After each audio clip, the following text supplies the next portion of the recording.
যে আল্লাহ তুমি তো ভুল করেছো, তুমি ৫-১০টা ১০-২০টা ২০০-৪০০টা আরো আল্লাহ তুমি কেন তৈরি করলা না? তাহলে তোমার তো সম্মান বৃদ্ধি পেত।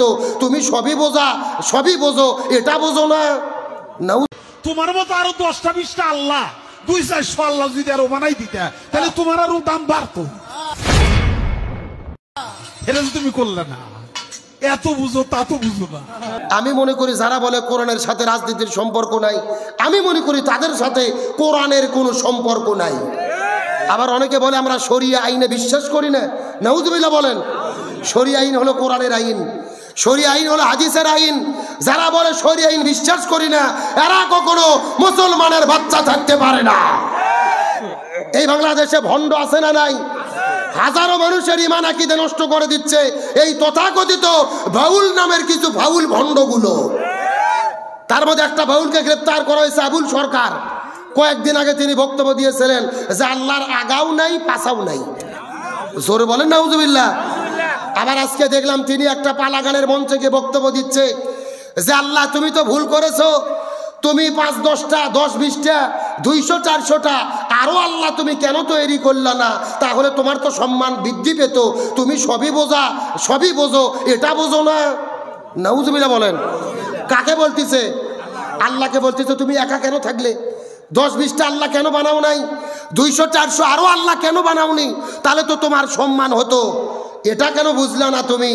আল্লাহর সঙ্গে এমন বেয়াদবি এই বাংলাদেশে ইতিহাসে কাউকে করতে দেখি নাই। এ তো চূড়ান্ত বেয়াদবি করেছেন। আল্লাহর মান এবং শান এবং ইজ্জতের সঙ্গে চূড়ান্ত বেয়াদবি করেছেন। চিৎকার করে বলেন আল্লাহ কয়জন? আরো জোরে বলেন। আরে বলতেছে ১০-২০টা ২০০টা ৪০০টা আল্লাহ কেন হলো না? আমরা পরিষ্কার করে বলি, এই আবুল সরকার বলেছেন আল্লাহর আগাও নাই পাছাও নাই, এমন বক্তব্য দিয়ে সীমা লঙ্ঘন করেছে। একে শুধু গ্রেপ্তার নয়, ফাঁসির দড়িতে ঝুলানো দরকার। অথচ দেখলাম বাংলাদেশের তথাকথিত কিছু বুদ্ধিজীবী ফরহাদ মোজার আজকে বাউলদেরকে নিয়ে সম্মেলন করতেছে, সমাবেশ করেছে। এদেরকে বলে বুদ্ধিজীবী। আমি তো মনে করি এরা বুদ্ধি প্রতিবন্ধী, এদের মাথার মধ্যে শয়তান প্রসব করছে। কথা বল না গা। আর এক নেতা ফখরুল ইসলাম সাহেব, সে বলেছে বাউলদের আক্রমণ মানে তাদের জাতিসত্তার উপরে আক্রমণ করা। আল্লাহর আগা নাই পাছা নাই বললেন, আল্লাহর বিরুদ্ধে কথা বললো, তখন আপনাদের মনে কষ্ট লাগলো না। অথচ বাউলদের জন্য এত দয়া মায়া, তার মানে বোঝা যায় আপনারা আল্লাহকে ভালোবাসেন না, ভালোবাসেন ওই বাউল নামের ভণ্ডদেরকে। মানে এদের কাছে আল্লাহর চাইতে বাউলরা বড়। মনে রাখবেন রাসূল বলেছেন মান তাশাব্বাহা বিকওম ফাহুয়া মিনহুম। যার সঙ্গে যার মহব্বত তার সঙ্গে তার কিয়ামত। আলেমদেরকে বলতেছেন ধর্মান্ধ, আলেমদেরকে বলতেছেন মৌলবাদী। মনে রাখবেন রাসূলের হাদিস অনুযায়ী আপনার মহব্বত যদি বাউলদের সাথে হয়, আলেমদের সাথে, আপনার হাসর নাসর হবে না, আপনার হাসর হবে ওই ভণ্ড বাউলদের সাথে। হাদিসের কথা। আর আমাদেরকে বলেন মৌলবাদী, ধর্মান্ধ। মনে রাখবেন এই হুজুর যদি না থাকতো, জন্মের পরে আপনার কানে আজান হতো না। এই হুজুর যদি না থাকতো, বিয়ে করতে পারতেন না। হুজুর যদি না থাকে, মরার পরে আপনাদের জানাজা হবে না। পরিষ্কার করে বলি, যারা বাউলদের পক্ষ নিয়েছে এদের জানাজা কোন হুজুরের দ্বারা হবে না, ওই বাউলদের দ্বারা এদের জানাজা দিতে হবে। আমরা যদি হুজুররা একদল হই, ওরা কিছু করতে পারবে? এই বাংলাদেশের একজন নাস্তিক কবি ছিল, সব্যসাচী কবি শামসুর রহমান। এই শয়তান মরে যাওয়ার আগে বলেছিল যে ফজর নামাজের যখন আজান দেয়, মনে হয় ব্যবসা তার খরিদ্দারকে ডাকতেছে। নাউজুবিল্লাহ বলেন। এটা শোনার পরে মরে গেলে আমরা সবাই একদল হয়েছি, আর জানাজা কেউ পড়বো না। সব হুজুর পলে চলে গেছে, বড় মসজিদের ইমামও চলে গেছে। পুলিশ যায় দেখে মসজিদের ভেতরে বড় মসজিদের মুয়াজ্জিন বসে আছে। মুয়াজ্জিনকে জোর করে ধরে নিয়ে এসেছে নামাজ পড়ানোর জন্য। মুয়াজ্জিন নামাজও পড়াইছে। আমরা নামাজের পরে জিজ্ঞেস করলাম, এই মুয়াজ্জিন তুমি নামাজ পড়াইলে কেন? মুয়াজ্জিন বলতেছে টেনশন করো না, পেশাব পায়খানা করে ওযু করিনি, দোয়াও করিনি, বিনে ওযুতে বিনে দোয়াতে মার দিছি। তার কারণ হলো ওস্তাদের মার। এ জোরে কোন ওস্তাদের মার।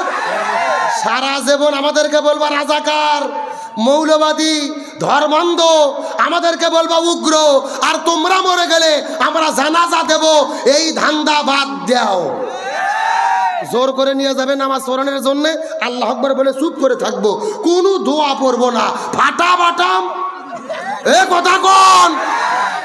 আজকে যেই ভণ্ডগুলো বাউলগুলো মানুষের ঈমান আকীদা নষ্ট করে দিচ্ছে, বলে মনের পর্দা বাইরের পর্দা, বাইরের পর্দা নিবে উড়ে হো ও। ছেলে মেয়ে এক জায়গাতে হয়ে বলতেছে পর্দার দরকার নাই। এই বাউলেরা এমন একটা নীতি অবলম্বন করে, ছেলে মেয়ে মিলেমিশে একাকার, আর গাঞ্জা ভরাইয়া একবারে খাড়া মুখে টান দেয়। যদি বলা হয় আপনি গাঞ্জা খাচ্ছেন, বলে কি বলে আমরা তো গাঞ্জা খাই না, সিদ্ধি করি। কি করে? আবার ফতুয়া দেয় যে গাঞ্জা খাওয়া তো অবৈধ না। আল্লাহ কোরআনে বলেছে ফাবিআইয়ি আলাই রাব্বিকুমা তুকাযিবান, তোমরা আমার কোন নিয়ামতকে অস্বীকার করবা? তে গাঞ্জাও তো নিয়ামত। কি ভাটপারি ফতুয়া দেখছেন? এই আবুল সরকার জীবনে মাদ্রাসার বারান্দার যায়নি, অথচ বড় হুজুর সেজেছে, বড় পীর সেজেছে, খেলাফত পেয়েছে, কোরআন নিয়ে আজে বাজে ব্যাখ্যা করতেছে। পরিষ্কার কথা, নাস্তিক মুরতাদ বেঈমান যদি আবুলের পক্ষে দাঁড়ায়, আমরা তৌহিদি জনতা তার বিরুদ্ধে দাঁড়াবো। তার ফাঁসি বাংলার জমিনে নিশ্চিত করতেই হবে। আল্লাহর সঙ্গে বেয়াদবি আমরা কখনো মানবো না। এরা আবার বলে যে মরার পরে কালেমার দরকার নাই, ঢোল টবলা বাজে আমাদের কবরে ঢুকে দিও। নাউজুবিল্লাহ বলেন। বলে মরণ কালে ঢোলবাসি বাজায় রে তরিকার ভাই, মরণ কালে ঢোলবাসি বাজায়। নাউজুবিল্লাহ বলেন। বলে কালেমা কালামো ভাই কোনো কিছুর দরকার নাই, আমার গাউসদনের কোন কীর্তন গায়, আমার মরণ কালে ঢোলবাসি বাজায়। জোরে বলেন নাউজুবিল্লাহ। চিৎকার করে বলেন তো কালেমার দরকার আছে না নাই? আমার বন্ধুগণ মুসলমান ভাইরা গভীর মনোযোগ। আমার নবীজি হাদিস শরীফের মধ্যে বলেন মান তাশাব্বাহা বিকৌম ফাহুয়া মিনহুম। আমার নবী হাদিসের মধ্যে বলে মান কানা আখিরু কালামিহি লা ইলাহা ইল্লাল্লাহ, মৃত্যুর সময় যারা কালেমা পড়তে পারবে ফা দাখালাল জান্নাহ, একটা কালেমা আর ওসিলা করে আল্লাহ ওই ব্যক্তিকে জান্নাতের মেহমান বানায়া দেবে। কোনো কিছুর দরকার নাই। মৃত্যুর সময় যদি আপনি কালেমা পড়তে পড়তে মরতে পারেন, রসুলের সহি হাদিস, ওই কালেমা রসুলে জান্নাত দেবে কে? আর এই বাটপাড়া বলতেছে কালেমার দরকার নাই। এরকম ভণ্ড বাংলাদেশে আছে না নাই? এর আবার মাঝে মধ্যে গান গায় কি রহমান কাতিবিন রোজ হাসরের দিন মওলার কাছে যদি করে অভিযোগ, আমি বলবো দুনিয়ায় ছিলাম ন্যাংটা বাবার লোক। বাস্তব বলতেছি বাবজান, বাস্তব। 4 বছর আগে আমি লক্ষ্মীপুর ওই আপনার চাঁদপুর মতলব গেছি মাহফিলে। এরকম একটা চাচা এসে বলতেছে হুজুর আমাদের এখানে ন্যাংটা বাবা আছে, হুজুর দেখতে যাবেন? আমি বললাম দেখা তো যায় না, জোর করে নিয়ে গেছে। যাই দেখি বাবার অবস্থা একেবারে পাও থেকে শুরু করে মাথা পর্যন্ত সফান সফা। কথাকে বোঝা যায়? মানে অফিস আদালত স্টেশন সব বার করা। আমি তখন দেখে বলতেছি নাউজুবিল্লাহ। সাথে সাথে একটা মুরিদ বলতেছে নাউজুবিল্লাহ বলবেন না হুজুর, বাবার ভেতরে মাল আছে হুজুর। কি আছে? আমি বললাম কি আরে মাল যাচ্ছে, মাল তো দেখাই যাচ্ছে, ও মাল তো সবার মধ্যে আছে, নতুন কি মাল আছে ওটা দেখা। কতক্ষণ ঠিক কিনা? এদেরকে জুতো পিটা করে দেড় ছাড়া করা দরকার। সুতরাং এই বাউল নামে ফাউলগুলো হাজারো মানুষের ঈমান আকীদা নষ্ট করতেছে, এদেরকে এইভাবে চলতে দেওয়া যাবে? ওরা গান গায় আপত্তি নাই, তবে গান গাওয়ার নামে কোরআন বিরোধী কথা বলবা, আল্লাহ রসুল বিরোধী কথা বলবা, মুসলমান জনতা সহ্য করতে পারে না। আসেন যে আলোচনা শুরু করেছিলাম, এই যে ভণ্ডামি যারা করতেছে, জিকিরের নামে ভণ্ডামি বাংলাদেশে আছে না নাই? এদের কি কোনো বিপদ বাংলাদেশে আছে না? বুঝে কথা বলেন। বাংলাদেশে জিকির করলে কি কোনো বিপদ হয়? নামাজ পড়লে কি কোনো বিপদ হয়? হজ করলে কি বিপদ হয়? একটা ইবাদত করলে বাংলাদেশে বিপদ হয়। আপনারা বলতে পারবেন ওই ইবাদতের নাম কি? গভীর মনোযোগ, ভালো করে বোঝার চেষ্টা করেন। এই দেশে নামাজ পড়লে বিপদ হয় না, হজ করলে বিপদ হয় না, যাকাত দিলে বিপদ হয় না, জিকির করলে বিপদ হয় না।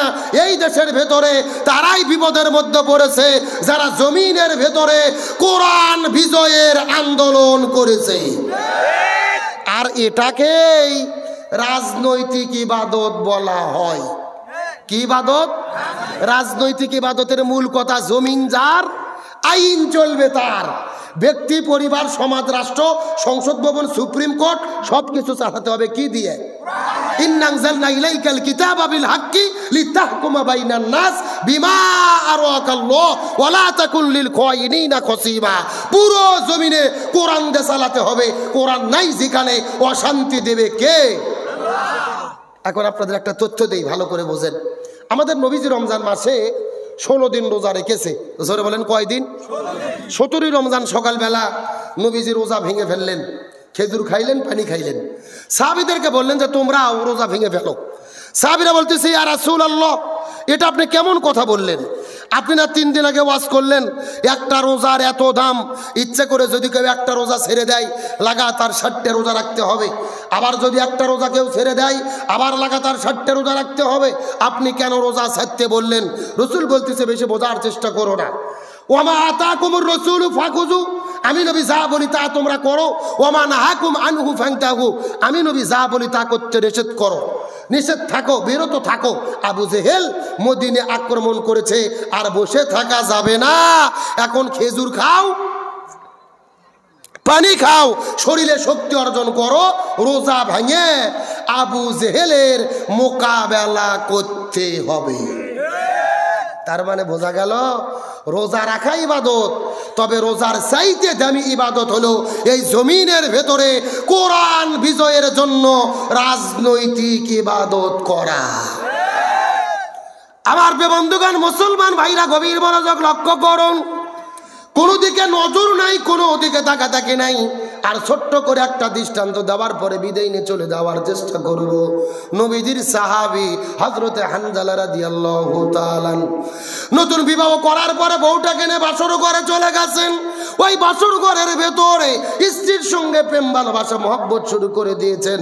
কিন্তু কিছুক্ষণ পরে লক্ষ্য করে দেখা গেল ওই হযরতে হানজালা রাদিয়াল্লাহু তাআলা স্ত্রীর সঙ্গে যখন ফুলসজ্জার রাতটা পার করতেছিলেন, এমন সময় দেখা গেল ওই মদিনার গলি থেকে কে যেন চিৎকার করে ডেকে বলে কুতিলা মুহাম্মদ, কুতিলা মুহাম্মদ, মুসলমানদের নবী বিদায় নিয়ে চলে গেছে। এই কথা শোনার পরে হানজালা বাসর ঘরে বউ তোয়ার পরে এক দৌড়ে তিনি কূপের মধ্যে চলে গেলেন গোসল করার জন্য। কূপে যাওয়ার পরে কূপ থেকে পানি উত্তোলন করলেন। তিনি শরীরের মধ্যে ঢেলে দিয়ে গোসল করবেন, কিন্তু শরীরের মধ্যে পানি ওঠানোর পরে যখন পানিটা ঢেলে দিবি, লক্ষ্য করে দেখতে পারেন আবার কে যেন চিৎকার করে ডেকে বলে কুতিলা মুহাম্মদ, কুতিলা মুহাম্মদ। ফানান যুদ্ধ শুরু হয়ে গেছে, মুসলমানদের নবী উহুদের প্রান্তরে বিদায় নিয়ে চলে গেল। এই কথা শোনার পরে হযরতে হানজালা হাতের পানির বদনাটা ফেলে দেওয়ার পরে এক দৌড়ে তিনি চলে গেলেন বাসর ঘরের ভেতরে। বাসর ঘরে যাওয়ার পরে হাতের মধ্যে তরোয়াল নিয়ে বাসর ঘর থেকে বের হয়ে তিনি দৌড়ানো শুরু করলেন। পেছন দিক থেকে বাসর ঘরের মধ্য থেকে নতুন বধূ তার হাতটা টেনে ধরেছে। ডাকতে বলে পানের স্বামী, আপনি যুদ্ধ করতে যাবেন আমার কোনো আপত্তি নেই, কিন্তু আপনার তো ফরজ গোসল বাকি আছে, আপনি কেমনে গোসল বাকি রেখে জিহাদের ময়দানে যাবেন? নবী আপনি যুদ্ধ করতে যান, আমার কোনো আপত্তি নেই, কিন্তু আগে ফরজ গোসল আদায় করেন, তারপরে আপনি যুদ্ধ করতে চলে যান। এমন সময় হানজালা ডাকতে বলে বিবি রে, আমি যদি গোসল করা শুরু করি আর মুসলমানদের নবী উহুদের প্রান্তরে যদি বিদায় নিয়ে চলে যায়, নবী যদি ওই উহুদের প্রান্তরে শাহাদাত বরণ করে, হাসরের ময়দানে আল্লাহ যদি আমার কাছে জিজ্ঞেস করে বলে এরে হানজালা মুসলমানদের নবী বিদায় না চলে গেল আর তুমি বাসর ঘরের ভেতরে কেমন করে সময় পার করলা, তখন আমি আল্লাহর কাছে কেমন করে জবাব দেব? মুসলমানদের নবী যদি বিদায় না চলে যায় আর হাসরের ময়দানে আল্লাহ যদি আমার কাছে জিজ্ঞেস করে বলে হানজালা মুসলমানদের নবী শাহাদাত বরণ করলো, তুমি বাসর ঘরের মধ্যে কেমনে সময় পার করলা? এই কথা বলার পরে হানজালা হাতের মধ্যে তরোয়াল নিয়ে উহুদের প্রান্তরে দৌড়ানো শুরু করলেন। দৌড়াইতে দৌড়াইতে উহুদের প্রান্তরে পৌঁছার পরে যুদ্ধ শুরু করলেন। কিন্তু যেহেতু তার ফরজ গোসল বাকি ছিল, ফজর নামাজটা তিনি পড়তে পারলেন না। ফজর কাজা, জোহর কাজা, আসর কাজা, 3 ওয়াক্ত নামাজ তিনি কাজা কাজা করে ফেললেন, 3 ওয়াক্ত নামাজ কাজা করলেন, অন্যদিকে ফরজ গোসলটাও বাকি ছিল। আসর পরে মাগরিবের আগে লক্ষ্য করে দেখা গেল কয়েকজন কাফেরকে জমিন থেকে বিদায় করে দেওয়ার পরে পেছন দিক থেকে একটা কাফের আসার পরে হানজালার কাঁধের ওপরে এত জোরে আঘাত করেছে তার দেহ থেকে কাল্লাটা আলাদা হয়ে গেছে। হযরত হানজালা জমিন থেকে বিদায় নিয়ে চলে গেলেন। ওদের বান্তরে শুধু হানজালা নয়, নবীজির 70 জন সাহাবী বিদায় নিয়ে চলে গেছেন। আজকেও যারা মক্কা মদিনায় হজ আর উমরা করার জন্য যাবেন, ওই মদিনায় গেলেই কিন্তু দেখতে পারবেন মদিনায় উহুদ পাহাড়ের পাদদেশ, একই জায়গার ভেতরে 70 জন সাহাবীর কবর। এই যে মাহফিল যে এইরকম ঘিরে দিয়ে রাখা হয়েছে, এইরকম করে 70 জন সাহাবীর কবরগুলো প্রাচীর দিয়ে ঘিরে রাখা হয়েছে। ওই প্রাচীরের পাশে খোদাই করে করে 70 জন সাহাবীর নাম লেখা হয়েছে। আমার নবী বড় দয়া করে মায়া করে কান্না করে করে আমার নবী নিজে হাতে 70 জন সাহাবীকে কবরস্থ করে রেখেছে। ওই মদিনায় যাওয়ার পরে লক্ষ্য করে দেখলাম ওই মদিনার মধ্যে হাজার হাজার পাহাড় দেখা যায়, কোনো পাহাড় কিন্তু অতটা লাল না, উহুদ পাহাড়কে যত পরিমাণ লাল দেখা যায়। মদিনার মানুষদের জিজ্ঞেস করলাম, এ মদিনার মানুষেরা বলেন তো দেখি, এই মদিনায় হাজার হাজার পাহাড়ের ভেতরে এই উহুদ পাহাড় এত পরিমাণ লাল কেন হলো? আমাকে ডাক দিয়ে বলে, হুজুর আমরা পূর্বপুরুষদের কাছে শুনেছি, কিতাবের মধ্যে পড়েছি, আমাদের নবী উহুদের দিনে যুদ্ধ করতে করতে করতে উহুদের প্রান্তরে যাওয়ার পরে কয়েকজন কাফেরকে বিদায় করে দিয়েছে। পিছন দিক থেকে একটা কাফের আসার পরে নবীজির মাথার হেলমেটের মধ্যে যখন আঘাত করেছে, নবীজির মাথার হেলমেট ভেঙে 2 ভাগ হয়ে গেল। নবীজির 1 ভাগ নবীজির দাঁতের মধ্যে ঢুকে পড়ে, হেলমেটটা দাঁতের মধ্যে ঢুকে পড়ার কারণে নবীজির একটা দান মুবারক শহীদ হয়ে গেলে। নবীজির মুখ থেকে ঝরঝর ঝরঝর করে রক্ত পড়া শুরু করলেন। একটা ফোঁটা রক্ত ওই মদিনার জমিনে যখন পড়েছে, পুরো মদিনা থরথর থরথর থরথর করে কাঁপা শুরু করেছে। একটা ফোঁটা রক্ত যখন উহুদের প্রান্তরে পড়েছে, পুরো উহুদ পাহাড়টা কাঁপতে কাঁপতে কাঁপতে কাঁপতে ওই সাদা আর কালো থেকে লাল আকার ধারণ করেছে। আমি নবী না চিনিলাম, কি ভুল করিলাম, আমি নবী না চিনিলাম, কি ভুল করিলাম, ভস্মে ঢালিলাম ঘি, মানুষ হইয়া জন্ম লইয়া মানুষের করিলাম কি আমি, মানুষ হইয়া জন্ম লইয়া মানুষের করিলাম কি। আমার নবীজি উহুদের প্রান্তরে হাউ হাউ করে কান্না শুরু করলেন। কিন্তু নবীজি লক্ষ্য করে দেখতে পারেন ওই মদিনা শহরের মধ্য থেকে একটা সুন্দরী মেয়ে বের হওয়ার পরে হাউ মাউ করে কান্না করে করে মদিনা উহুদের দিকে দৌড়ে দৌড়ে চলে আসতেছে। নবীজি লক্ষ্য করে দেখতে পারলেন মেয়েটির হাতের মধ্যে মেহেদি, পায়ের মধ্যে মেহেদি। নবীজির বুঝতে বাকি রইল না, মেয়েটি বাসর ঘরের মধ্য থেকে উহুদের প্রান্তরে দৌড়ে চলে এসেছে। নবী আস্তে করে যাওয়ার পরে ওই মেয়েটিকে ডাক দিয়ে বলে, মা কি হয়েছে বলো তো দেখি, বাসর ঘরের মধ্য থেকে উহুদের প্রান্তরে কেন চলে এসেছো? মেয়ে কান্না করে করে বলে, ইয়া রাসূলুল্লাহ, আপনি কি আমাকে চিনতে পেরেছেন? আমি তো সেই মেয়ে গতকালকে বিকেল বেলা আপনার চাচা হানজালার সঙ্গে, আপনার সাহাবী হানজালার সঙ্গে আমাকে বিয়ে পড়ে দিয়েছিলেন। ইয়া রাসূলুল্লাহ, আপনার কি মনে পড়ে আপনি নিজে হাতে আপনার সাহাবী হানজালার সঙ্গে আমাকে বিয়ে পড়ে দিলেন? হানজালা আমাকে নিয়ে যখন বাসর ঘরে চলে গেল, আমাদের মধ্যে প্রেম ভালোবাসা মহব্বত চলতেছিল, কিন্তু হঠাৎ করে বাইরে থেকে কোথায় থেকে যেন যুদ্ধের ডাক চলে আসলো। আমার স্বামী বাসর ঘরে আমাকে রাখার পরে উহুদের প্রান্তরে চলে এসেছে। আমি কিছুক্ষণ আগে জানতে পেরেছি আমার স্বামী জমিনের মধ্য থেকে বিদায় নিয়ে চলে গেছে। ইয়া রাসূলুল্লাহ, আমার স্বামী শহীদ হয়েছে, এই জন্য আমি কোনো কান্না করি না। আমার কান্না করার কারণ হলো আমার স্বামীর ফরজ গোসল বাকি আছে, আপনি একটু আমার স্বামীর জন্য গোসলের ব্যবস্থাটা করে দেবেন।